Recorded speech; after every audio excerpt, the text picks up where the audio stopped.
प्यारे बच्चों, जैसा कि आप लोगों का क्लास 12th से जो है ना सेंटअप एग्जाम होने जा रहा है 2024 में, तो यह वीडियो आपके लिए काफ़ी महत्वपूर्ण होने वाला है क्योंकि आप लोग फाइनल एग्जाम 2025 में दोगे। उससे पहले आपका सेंटअप एग्जाम लिया जा रहा है और सेंटअप एग्जाम में आप लोगों को टोटल 75% नंबर लाना होगा, तभी आप लोग पास होइएगा और 2025 के बोर्ड एग्जाम में बैठ पाएगा। अगर नहीं ला पाएगा तो आप लोग फेल कर दिए जाएंगे। इसलिए हम लोग बिल्कुल 100% ओरिजिनल पेपर लेकर के आ चुके हैं केमिस्ट्री का, और सब्जेक्टिव क्वेश्चन का आंसर बताएंगे। विषय कोड 118 रहेगा, सेट कोड आपका ए नंबर रहेगा। चलिए बढ़ते आगे, ठीक है ना। तो यहाँ पर 3 घंटा 15 मिनट का टाइम मिलेगा और मैं ऑब्जेक्टिव का आंसर बता दिया था। अगर आप लोग नहीं देखे तो देख सकते हो, ये ऑब्जेक्टिव है, इसका पीडीएफ वगैरह आगे हम बता देंगे कहाँ से मिलेगा, और इसी चैनल पे हम वीडियो डाल दिए, जाके देख लेना आप लोग, ठीक है ना। तो आपका 70 में 70 नंबर आ जाएगा, ठीक है। तो चलिए बढ़ते हैं आगे सब्जेक्टिव की ओर हम। तो आप लोग यहाँ से देखो, मैं आपको यहाँ पर अच्छे से एक बार समझा देता हूँ, ठीक है। देखो टोटल लघुत्तम जो क्वेश्चन मिलेगा, 2 मार्क्स वाला जो क्वेश्चन मिलेगा, इसमें 20 क्वेश्चन रहेगा, आपको 10 ही क्वेश्चन बनाना है। 2 मार्क्स वाला है तो टोटल आपको यहाँ पर 20 नंबर मिल जाएगा, ठीक है। तो चलो क्वेश्चन देख लो अच्छे से। पहला क्वेश्चन क्या बोला कि सहसंयोजक ठोस क्या, उदाहरण दे। 2 नंबर की इकाई सेल और आकाशीय जालक में क्या संबंध है। 3 नंबर आदर्श एवं अनादर्श विलयन क्या है, प्रत्येक को एक एक उदाहरण दे। अगली क्वेश्चन 4 नंबर बोला आपसे गया कि वाट हॉक गुणक क्या है, और अगली क्वेश्चन आप लोग देखेंगे तो 5 नंबर बोला जा रहा है आपसे कि उल्टा प्राचरण से आप क्या समझते हो। इसका पीडीएफ वगैरह हम आपको बता देंगे। चैनल पे पहली बार आए तो चैनल को सब्सक्राइब करके नोटिफिकेशन को जरूर ऑल पे प्रेस कर लीजिए, ताकि नेक्स्ट वीडियो हम अपलोड करेंगे बायोलॉजी का, मैथ का, हिंदी, इंग्लिश, उर्दू का, तो आपके मोबाइल में नोटिफिकेशन जाएगा, आप लोग आराम से देख पाएंगे। और शाम में 7:30 बजे इसी चैनल पर आपका डेली क्लास भी होता है, तो आप लोग जरूर जुड़िए हमारे साथ। हम आगे व्हाट्सएप ग्रुप वगैरह कैसे ज्वाइन करना है वो भी बताएंगे, ठीक है। तो चलो 6 नंबर की पायस को उदाहरण देकर के समझाए। 7 नंबर की भौतिक और रासायनिक अधिशोषण क्या है, व्याख्या करना है। और 8 नंबर क्वेश्चन आप यहाँ पर देख, तो 8 नंबर देखेंगे तो बोला गया कि आकृति चयनात्मक प्रेरण क्या है। क्वेश्चन नंबर 9 है कि मिसेल्स की उदाहरण से व्याख्या करें। 10 नंबर की जारण और निष्ठापन में अंतर स्पष्ट करें। बात करते हैं क्वेश्चन नंबर 10 की, तो बोली गई आपसे कि जारण, ये तो मैंने बता दिया। 11 है कि निच्छान क्या है, निच्छारण क्या है। और क्वेश्चन नंबर 12 है कि उत्कृष्ट गैसें क्या है, उन्हें ऐसा क्यों कहा जाता है। और बात करते हैं हम लोग 13 नंबर का, तो ये आपसे बोला गया संक्रमण तत्व जटिल यौगिक का निर्माण कैसे करते हैं, ठीक है। चलिए बात कर लेते हैं। क्वेश्चन नंबर आपका 14 है कि एफ ब्लॉक के तत्व क्या है, उन्हें यह नाम क्यों दिया गया। और 15 है कि क्षार की उपस्थिति में क्लोरोफॉर्म एसीटोन से अभिक्रिया कर क्या करता है। आगे बढ़ते हैं। 16 नंबर क्वेश्चन है प्राइमरी सेकेंडरी टर्शियरी अल्कोहल से क्या समझते हैं। और बात करते हैं 17 नंबर का, तो बोला गया ये आपसे मैंने बता ही दिया। अगली क्वेश्चन है आपका 18 नंबर की पानी में विलय 2 विटामिनों के नाम एवं उनके उपयोग लिखे। 19 नंबर है कि प्राकृतिक लवण के गुण एवं उपयोग लिखना है। और हम लोग नेक्स्ट क्वेश्चन देखते हैं 20 है कि प्रति ऑक्सीकारक क्या, उदाहरण देना है। तो ये 2 नंबर वाला क्वेश्चन था। अब लॉन्ग क्वेश्चन है, इसमें 6 क्वेश्चन है, 3 क्वेश्चन का जवाब देना। 5 मार्क्स वाला 15 नंबर मिलेगा। टोटल 35 नंबर के लिए आपका एग्जाम होगा सब्जेक्टिव में भी। तो आप यहाँ पर क्वेश्चन 21 नंबर को देखिए। अभिक्रिया की कोटि एवं अनुकता में अंतर बताए। 22 नंबर है कि फैराडे के वैद्युत अपघटन के नियमों को समझाएं। और 23 नंबर क्वेश्चन जो बोला, इसमें आपसे पूछा गया कि पहला पूछा ए नंबर में कि अमोनिया से नाइट्रिक अम्ल के उत्पादन की सिरा क्या है। बी नंबर में बोला श्वेत फास्फोरस एवं सांद्र HNO3 के बीच में कौन है। इस प्रकार से देखिए। और 24 नंबर क्वेश्चन है द्विक लवण एवं जटिल यौगिक में अंतर क्या है। निम्नलिखित यौगिक की ऑक्सीकरण संख्या एवं संबंध संख्या बताए, जैसे कि ये दोनों दिया गया है। 25 नंबर की बात करेंगे तो निम्नलिखित अभिक्रियाओं को संक्षेप में समझाना है आपको, जैसे कि पहला है एल्डोल संगठन और दूसरा पकिन अभिक्रिया। और आगे बात करते हैं 26 का, तो बोला कि निम्नलिखित यौगिकों का यूपीएससी नेम आपको लिखना होगा, जैसे कि ये दिया गया। तो इस प्रकार से हमने आपको क्वेश्चन दिखा दिया। आंसर की बात करेंगे तो आंसर यहाँ पर आप लोग देख सकते हो, मैं आपको अच्छे से सारे क्वेश्चन बताऊंगा। फिलहाल बता दूं अभी के इस वीडियो में हम हिंदी में ही आंसर आपको बताएंगे। इंग्लिश में इसका आंसर आपको कहाँ मिलेगा वो मैं सिखा देता हूँ। इंग्लिश हिंदी मीडियम दोनों में आपको मिल जाएगा, और इंग्लिश में आपको सुबह तक आंसर मिलेगा, ठीक है। तो गूगल में आपको जाना है, मिठुन स्टडी सेंटर सर्च करके डाउनलोड करना है। कैसे करना चलिए सीख लेते हैं, फिर वीडियो देखने के बाद जाकर के आप वहाँ से डाउनलोड कर लें।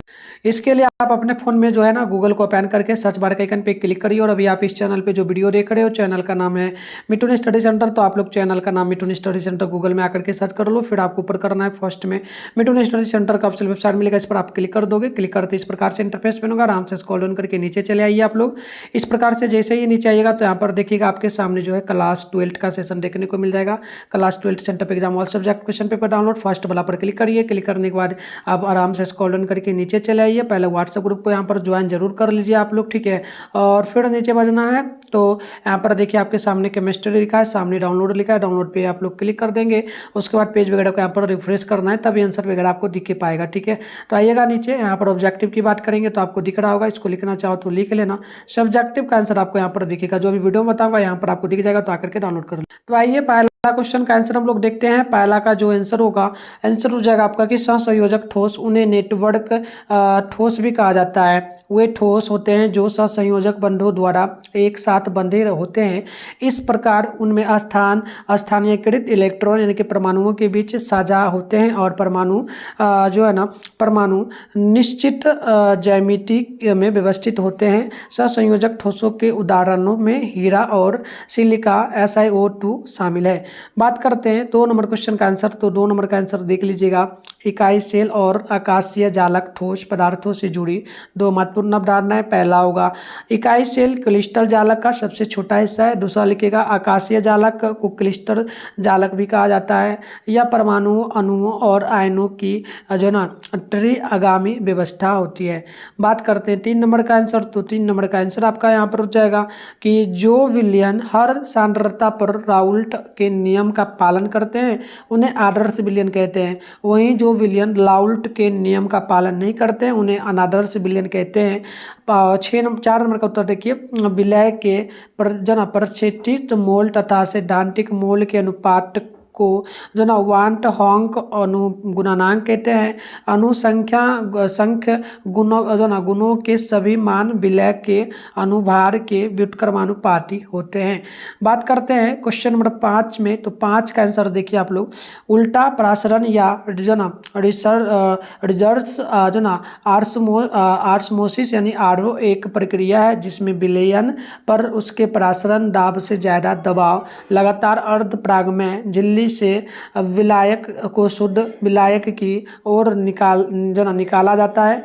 इस प्रक्रिया में पानी तो गुजर जाता है लेकिन लवण या कम आणविक भार वाले कार्बनिक पदार्थों जैसे विलय को झिल्ली रोक देती है।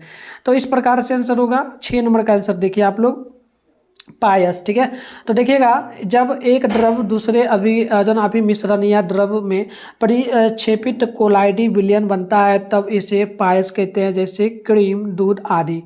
बात करते हैं 7 नंबर का आंसर। तो 7 का आंसर होगा भौतिक अधिशोषण उन भौतिक शक्तियों के कारण होता है जो स्वाभाविक रूप से कमजोर होते हैं।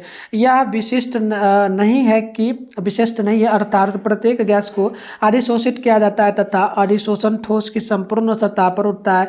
जो गैसों आसानी से जो ना द्रवीकृत हो जाती है वे भौतिक रूप से अधिक मजबूती से अवशोषित होती है। यह एक ऊष्माक्षेपीय विक्रिया है। बात करते हैं 8 नंबर का आंसर। तो 8 का आंसर होगा आकार जो ना चयनात्मक उत्प्रेरक को एक उत्प्रेरक के रूप में परिभाषित किया जाता है, जैसे कि ZSM पर पावर -5 प्रकार। देखिए जियोलाइट्स जो अपने साथ परस्पर क्रिया करने वाले अणुओं के आकार और आकृति के आधार पर चयनात्मक प्रदर्शित करते हैं, जैसे कि एमजाइलिन के आइसोमेराइजेशन में प्रदर्शित किया गया है। इस प्रकार से आंसर होगा। क्वेश्चन के आंसर की बात करेंगे तो 9 का आंसर होगा मिसेल पानी के लिए एक इंसुलेटिंग माध्यम के रूप में कार्य करते हैं क्योंकि वे लिपिड से बने होते हैं जिसके हाइड्रोफिलिक सिरे पानी के साथ बातचीत करते हैं और हाइड्रोफोबिक पूछ जो अंदर रहती है। इस तरह मिसेज सूक्ष्म गोले के रूप में व्यवस्थित होते हैं जो एक निश्चित समय के लिए पानी में बिना पतला किए फैले रहते हैं। तो इस प्रकार से आंसर होगा। 10 का आंसर आप देखेंगे तो आंसर होगा कि निष्ठापन अभिक्रिया प्रक्रिया से कार्बोनेट अयस्क का अशुद्धियाँ और नमी दूर किया जाता है। जारन वह प्रक्रिया है जिसमें किसी अयस्क को हवा की उपस्थिति में उसके गलनांक से निम्न तापक्रम पर गर्म किया जाता है। तो इस प्रकार से आंसर हो जाएगा। अब लॉन्ग में आंसर हम लोग देखेंगे तो लॉन्ग में हम लोग जो है 21 नंबर का आंसर दे रहे हैं। ठीक है, देखिए लॉन्ग में हम लोग 21 का आंसर देखेंगे तो विभिन्न देखिए अभिक्रिया की कोटि को आणविकता में अंतर, तो आपको लिखना होगा पॉइंट वाइज। पहला लिख दीजिएगा, अभिक्रिया की कोटि मान शून्य पूर्ण संख्या या भिन्न हो सकते हैं, वहीं आणविकता का मान केवल पूर्ण संख्या के रूप में होता है। दूसरा लिखिएगा, अभिक्रिया की कोटि का निर्धारण प्रयोग द्वारा किया जाता है, वहीं आणविकता एक सैद्धांतिक अवधारणा है। बात करते हैं 3 नंबर का, तो 3 का आंसर होगा अभिक्रिया की कोटि अभिक्रिया के वेग समीकरण में सांद्रता पदों के घातांकों के वेग को कहते हैं, वहीं आणविकता दर निर्धारण चरण में भाग लेने वाले आयनों या अणुओं की संख्या होती है। बात करते हैं 4 का आंसर, तो अभिक्रिया की कोटि अभिकारक के अणुओं की संख्या से जुड़ी होती है, जिसकी सांद्रता रासायनिक परिवर्तन के दौरान बदलती है, वहीं आणविकता प्राथमिक या सरलतम प्रतिक्रिया में एक साथ टकराव में शामिल प्रतिक्रियाशील प्रजातियों की संख्या होती है। आइए बात करते हैं 22 नंबर का आंसर, तो 22 का आंसर हो जाएगा, फैराडे के विलियन अपघटन के दूसरे नियम के अनुसार जब समान मात्रा में विद्युत को विभिन्न विद्युत अपघटनों से प्रभावित किया जाता है तो इलेक्ट्रोड पर मुक्त होने वाले विभिन्न आयनों का द्रव्यमान उनके रासायनिक समतुल्य के समानुपाती होता है। बात करते हैं हम लोग 23 का आंसर, तो 23 का आंसर होगा आपका, पहला पॉइंट वाइज लिखिएगा, जो ना एल्ड्रोड संघनन कार्बनिक रसायन विज्ञान में एक संघनन प्रक्रिया है जिसमें इसमें दो जो ना कार्बोनिल भाग एल्डिहाइड या कीटोन प्रतिक्रिया करके गामा जो है ना गामा हाइड्रोक्सी एल्डिहाइड या गामा हाइड्रोक्सी कीटोन यानी कि एल्डोल बनाते हैं। इसके बाद निर्जलीकरण द्वारा जो ना संयुग्मित एनोन बनता है। बात करते हैं 2 नंबर में, इसमें दूसरा पॉइंट लिख दीजिएगा कि पार्किन अभिक्रिया, तो देखिए पार्किन अभिक्रिया जब किसी जो ना एरोमेटिक एल्डिहाइड को किसी वसा अम्ल के सोडियम लवण और इसके जो ना एनाहाइड के साथ गर्म किया जाता है तब जल का एक अणु निकल जाता है गामा अल्फा बीटा जो ना तंतुप्त अम्ल बनता है। तो इस प्रकार से आंसर हो गया। तो वीडियो को लाइक करिए, चैनल को सब्सक्राइब कर लीजिए और वीडियो को शेयर कर लीजिए सभी दोस्तों में। इसके बाद आपका जो है ना फिजिक्स केमिस्ट्री का मैंने पूरा प्रॉपर डाल दिया आंसर, आप इस चैनल पे जाके अच्छे से वीडियो देख लो, पीडीएफ बता दिए कहाँ मिलेगा तो वहाँ से कर लेना डाउनलोड। बायो का, मैथ का, इंग्लिश, हिंदी सबका वीडियो आएगा। तो मिलता है नेक्स्ट वीडियो में।